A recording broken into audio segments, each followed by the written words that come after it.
Welcome to Phoenix and Flame, pushing through and transforming even when you feel like a pile of ash.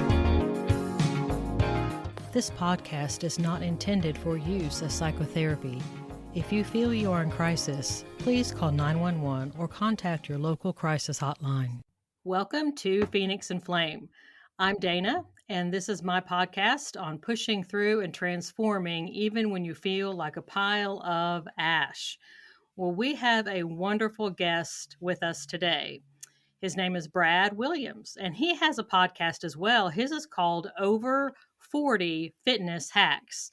Now, that podcast is about the over 40 population staying fit without losing their social life, which we're going to talk about that because I fit into that category, and that's going to be really interesting. Brad is a personal trainer, and he's a gym owner, and he has been for over 12 years, and he's seen it all. But Brad also had an accident that required 2 back surgeries over the last 3 years, and it was just a very arduous journey for him. And I'm really interested also in hearing Brad's story of how that impacted him, as well as the personal training and how he saw that come together. So, Brad, welcome to Phoenix and Flame. Awesome. Thanks for having me, Dana. Thanks for that beautiful intro and having me on your show. Fantastic. So, I'm kind of curious as to how you got interested in personal training. Kind of the Cliff Notes version of my whole last, 20 years of my life. My dad was a doctor, medical doctor. Mom was a nurse. Me and my brother and sister were always into kind of fitness and sports. Obviously we have the family background to support it. Just was real into the gym and training and working on cardio, that kind of stuff. Graduated from Long Beach State out here in California, Orange County, and with a business major, and I always just wanted to create my own business. So my brother and I, back in 2011, opened up our first gym, and since then bought him out, expanded the whole roller coaster ride of dealing with how hard it is to compete in this field, and especially in Orange County. And not only that, but just how tough it is to run a business in general in California. And so that's kind of the last 12 years, and since then I've kind of pulled it down to about one gym, and I'm real happy with that. I'm more working on self-care, which will go into the story I wanted to talk about today, and just a lot happier, and started creating this podcast. And I'm doing a little bit less personal training now and more pushing on this podcast because I just feel it's scalable. I can get my message out there, and I'm really enjoying meeting people like yourself and other people around the world. So it's just been great. That sounds fantastic. I'm really fascinated by how you kind of gravitated toward the population of people that are ages 40 and over, because it's really a different life. When we're young, I think everyone thinks of fitness, they think of the younger person, and like almost all of the advertising that's advertising gyms or gym clothing or gym equipment, you almost always see, the 20s, 30s, you don't really see ages 40 and over. And really, those people that are ages 40 and over, like I said a few minutes ago, I include myself in that group. It's a totally different experience of not only what can you do, but also things are changing within your body and things you have to deal with and face that you didn't have to when you were 19 or 24 or 32. It's just a totally different landscape. So let us kind of know about why you decided to gravitate toward the ages 40 and over, or at least for your podcast. Funny you should say that about all the marketing out there and everything. That's just because the 20, 30-year-olds are, buying everything they see on TV. The over 40 crowd's smart enough, and we know that we got to take care of other stuff and all that. So that's just the name of the game of the fitness industry and all that. But, I was always a trainer, my late 20s training, and, some of my guys that are having some little back issues or shoulder issues, I'm like, come on, you just push it a little harder. You're not training enough. You're not dieting enough. You just need to get more motivated and all that, easy, coming from a 20, 30-year-old. And then, getting through life and getting up to my 40s, I've had a couple accidents, some lower back surgeries, completely unrelated to the fitness world. Just it was moving equipment, heavy equipment, and just slipped. going through that experience and just how hard it is to keep weight off, even for a personal trainer. Like it's just now it's opening that whole world of, oh wow, the aging process. This really is true. All my clients weren't kidding. This is harder. And you're slower and, little aches and pains in the morning. Like, God, this is terrible. My whole mindset is, I'm a personal trainer. I've always been into this. I refuse to quit. So I will literally find any little hack. That's why I started my little show. So I can keep doing the stuff I love, whether, be sports or lifting or just if you're interested in toning up. So that's kind of where I got that. See, I love that. And I'm going to ask you some more questions about your accident and what happened after that, because I'm really interested in that, and I feel my listeners are as well. But I wanted to share with you, and I think it was kind of interesting that it happened this morning to me, given that we were going to be on this podcast together, that I got Hmm. some lab work back that was really wonky. And it was an interesting emotional response that I had to it, because I almost was resentful of the lab work. It was not good, and Hmm. there's no reason for, like, for example, when you look at all the cardiac issues or whatever like that. I try to keep in good shape. I eat well. I don't smoke. I don't drink much alcohol. And so when you get older and things just start, your body just starts, like, all by itself with no permission from me or anybody else. It just goes sideways. And I think we're more vulnerable maybe to our genetic heritage. And so we can sometimes be doing all the right things or trying to do all the right things. And sometimes our body just does what it's going to do. And I think in those moments too, what I'm hearing from you and what I've also heard from some of my workout classes is that when you're older and your body isn't doing what you're used to it doing, just being able to do what you can, Yeah. adapt it, be flexible. And I'm kind of wondering if that's something that some of your hacks are about, is it trying to work around things that you just can't control. Yeah. No, absolutely. Just being over 40, just kind of look at the last 20 years of your life, when you were younger, how much more you're moving around, playing sports, how long were your walks, how far were you running, you were working out 5 times a week. And now that we're getting older, besides the aging process, if you look back, you're like, oh, well, I'm really not even running anymore. I'm only walking, and I only work out twice a week now because I have a job. And now, I have a little 5-year-old kid and I'm watching her like, she's constantly moving. That's insane. So when you see that, you're like, okay, you see everybody with the little Fitbits and those little step trackers.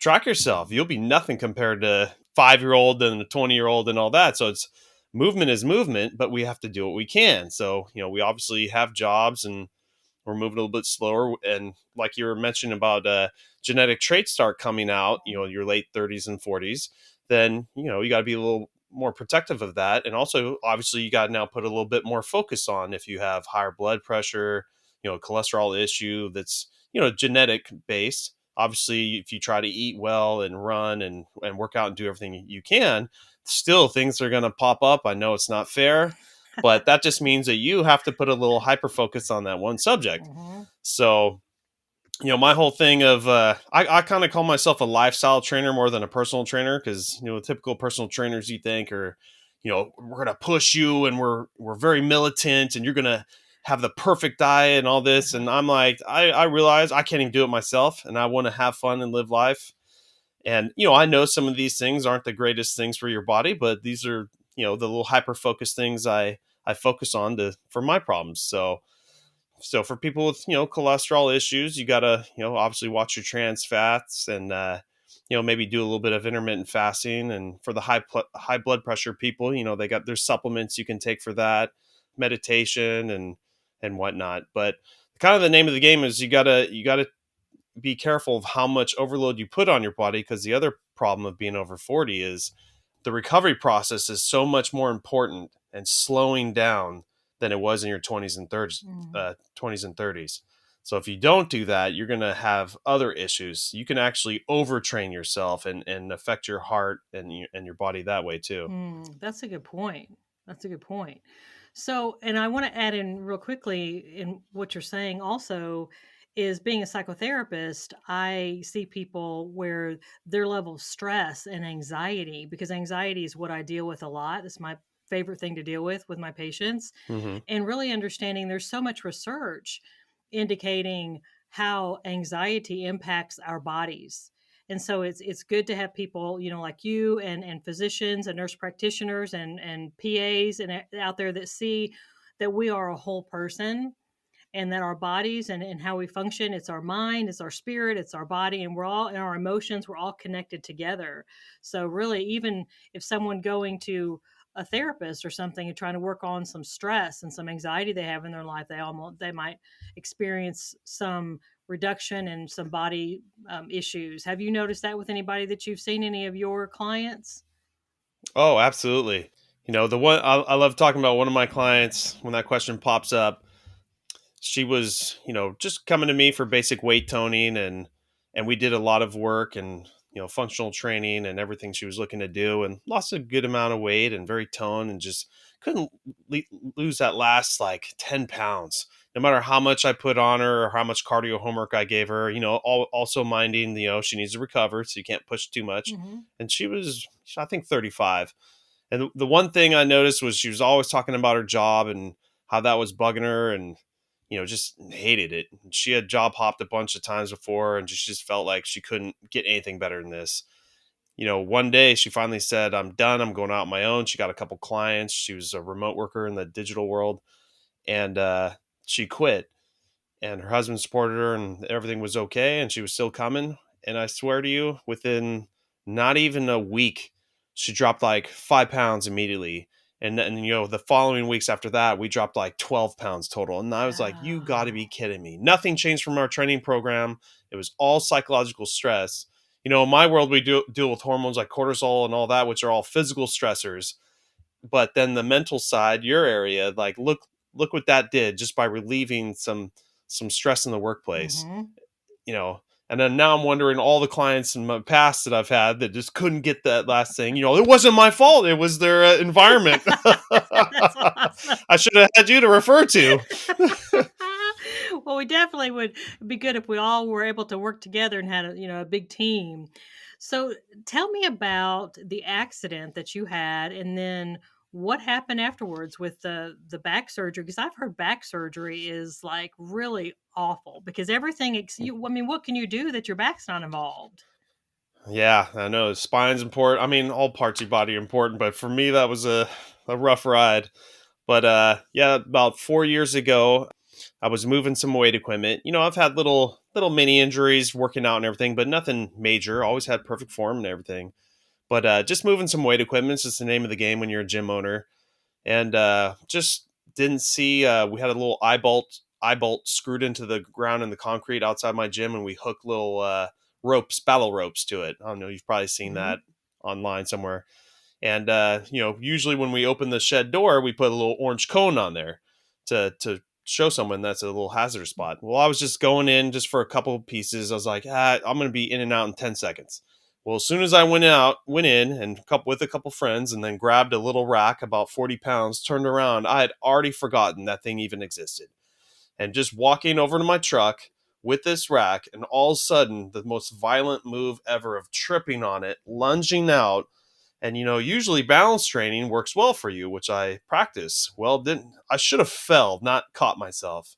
So I lunged out, caught myself, and I held the rack and didn't let it go to protect it. I don't know for what reason. And immediately I felt a pop and knew, oh my God, that is not good. And so preemptively, I already knew, call my chiro, just let's set something for tomorrow. And when I woke up that next morning, I've never experienced anything like it. Like, my entire body was just like a statue and in pain right on this spot on my L5S1, right close to your tailbone, and could barely get out of bed. Had to have my wife help me. It was like millimeter walking. Like, every step was a millimeter only, nothing more. I had to warm up. Like I was telling, I could tell that if you walked, it would start warming up. I could take slightly bigger steps.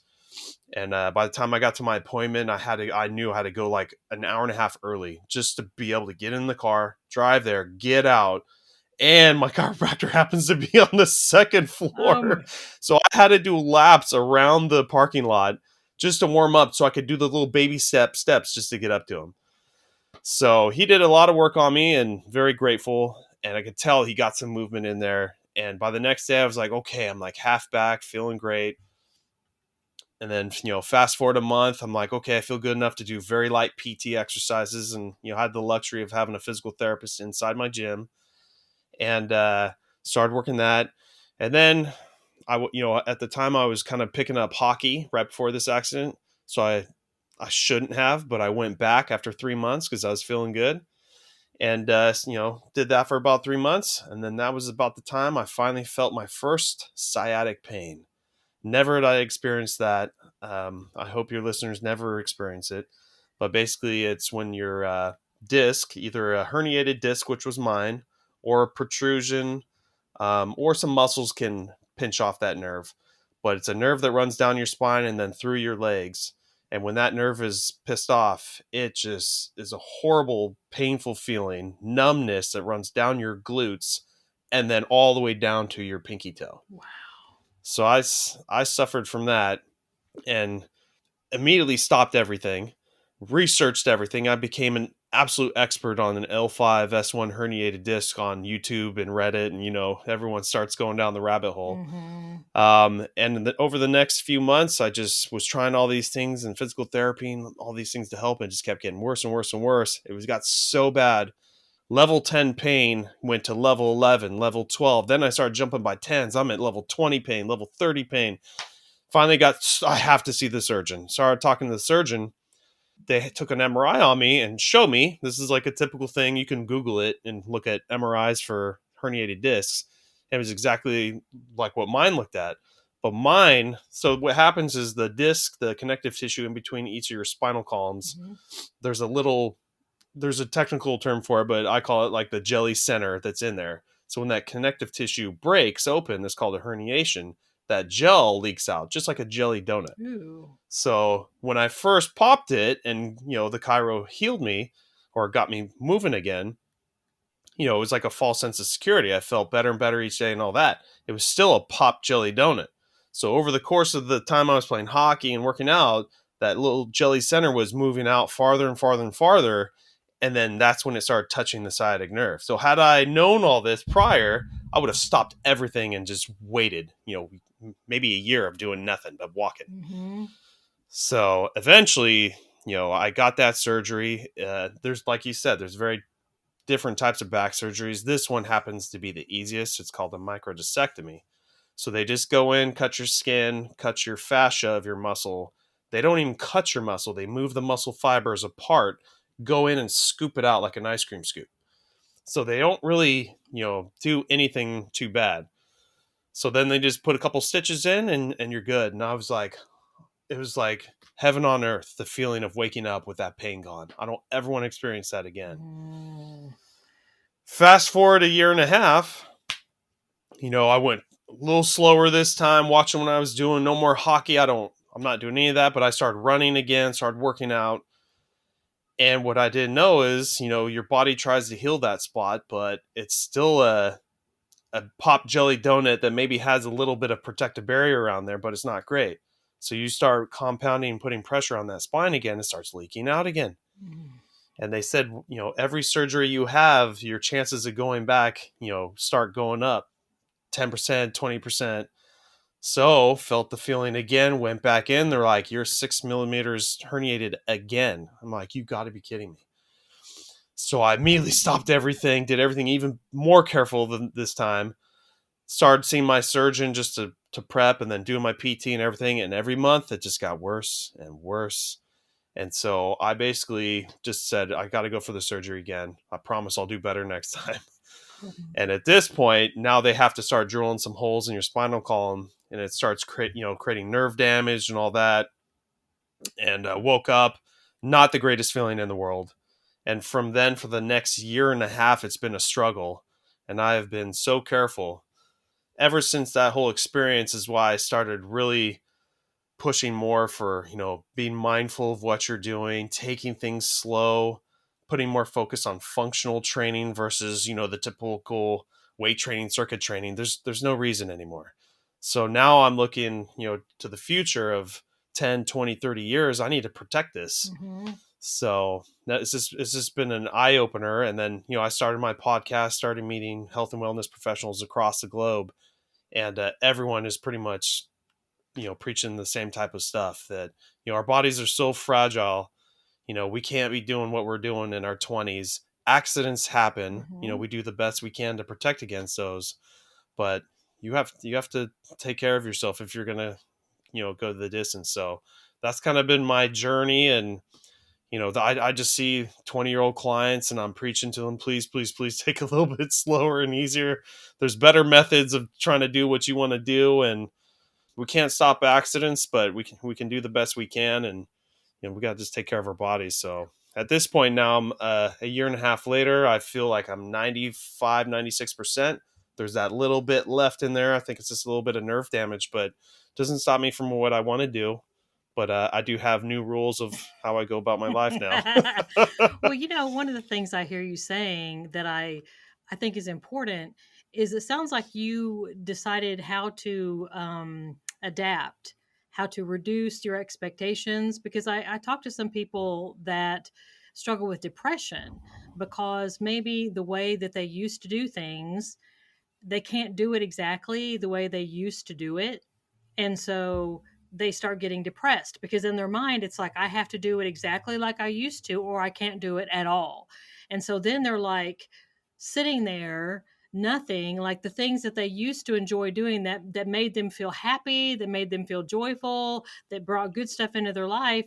Now they feel like they've just been robbed of those things, Hmm. and they feel like they're caught in a cage, like they're trapped. They don't know, how do I find my way back to feeling joyful again when the things that helped me feel joyful have been stripped from me. And what I'm hearing you say is there's another way. Yeah.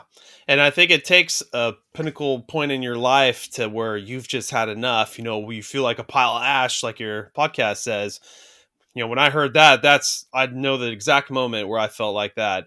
And at that point, I'm like, I have to change my ways. I have to. And you're so open to, other options out there and listening to people. And, like you were talking about the people who are maybe depressed or something, Mhm. they'll get to a point where they are now open. We want to help ourselves. There's something wrong. And, I think it's, everyone kind of has to get to that point.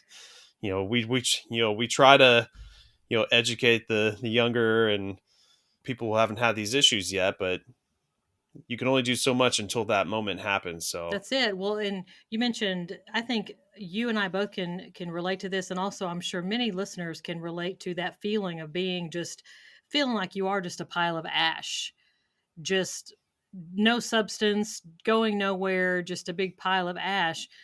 But the phoenix rises from the ash. But what creates the ash is the flame to begin with. So we go through things that feel like fire that burns us down to where we just feel like we're a pile of ash. But phoenix, they rise from that. And so it's kind of like, how do we do that? My one of my biggest questions when I'm listening to people or, hearing any kind of lectures or anything like this is like, well, that's interesting. How does that happen? How does a phoenix rise from ash? How do I get there from here? And that's one of the things that I help my patients with a lot, is to figure out, how do I do that? And I'm wondering, from your experience and also from the hacks that bring out on your podcast, what are some ways, the listeners that we have right now that are listening to you and your story, and also thinking, they right now could possibly be in that pile of ash and they don't want to be, and they're looking for some kind of way, but things seem overwhelming to them. Like, that's why I like the idea of a hack, because it's hmm. something it's a small bite. It's something that's not overwhelming. It's something it doesn't take long to understand. It doesn't take long to do necessarily. And it's something that can get you in smaller bites to where you want to go, because the larger bites are just simply too big. And when we Yep. feel like a pile of ash, if we feel like the only way we can get out of this is great big large bites, we're going to say, well, forget it. I'll just have to just lay here, a pile of ash for the rest of my life until I blow away because I can't do those big bites anymore. So that's one of the things that was so appealing to me whenever we were thinking about you being a guest on the show, is thinking about what are those hacks? What are some of the hacks that you've come up with that could help someone who's listening that feels like a pile of ash physically? How do they, what are maybe two or three things you can think of that would help them maybe to take some small steps, some small bites to come out of that? So the first thing, especially with the younger people, that I tell them is, why are you even lifting this hard and heavy unless you're getting paid to be a professional athlete? There's no point. You're just destroying your body. So you got to tone it down, lighter weight, just more mindfulness with, say, like a squat. Like, use lower weight, really feel the contraction going down, perfect form. And if you're using a personal trainer, they should be helping you out with this anyways. Also, doing, we call it the negative, which is eccentric contraction of, you're doing the squat and coming up, but really take your time going down slow, slow, slow, slow, slow. One, it protects your backs.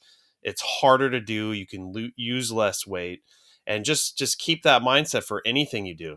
Slow it down, use less weight. You'll get what you want out of it. You'll build up your strength and muscle, but you'll do it in a safer, better way. And a lot of bands, I don't know if a lot of your listeners know who Tom Brady is, professional quarterback. He's real huge into his TB12, but it's basically just a lot of resistance training with bands because they're so much better for the joints and easier. We use a lot of that at our gym as well. And you can, increase the size of the bands and how many bands to make it tough, but it's just better for the joints and safer. And the other thing I, tell your listeners too is, I'm a personal trainer. I know what I know, and I know that I don't know everything. Going to a chiropractor or physical therapist just to see where you are. I remember seeing my chiropractor's x-ray of my spine back in the day where I had no problems. And that one spot, L5S1, they could tell already that was a just compressed disc that was going to be a problem later. So I would urge your audience to go look at it. Just seeing that and knowing, okay, so I do have to tone down everything right now. And I think at that age, I was at 27 when I remember that picture. So had gone back in time and just taken it easier from then, I'd be in a totally different place right now. But either way, don't be afraid to take your health into your own hands and go search out these, different modalities now. You don't have to wait till you have an injury. It's way better to prep for this kind of stuff. This is true. All right. So, Brad, I want to make sure that my listeners can reach you. Now, I know we have your podcast, which is Over 40 Fitness Hacks. So they can go search that podcast. I assume it's on iTunes and Spotify and all these places. They can, if they want to go listen, because that sounds like a wonderful podcast to listen to. Where else would you like for them to go if they want to just get in touch with you more, maybe connect with you, get to know more about you, that kind of thing? Yeah. Besides, like you mentioned, my podcast on Spotify or Apple, my website is over40fitnesshacks.com, and the 40 is 40.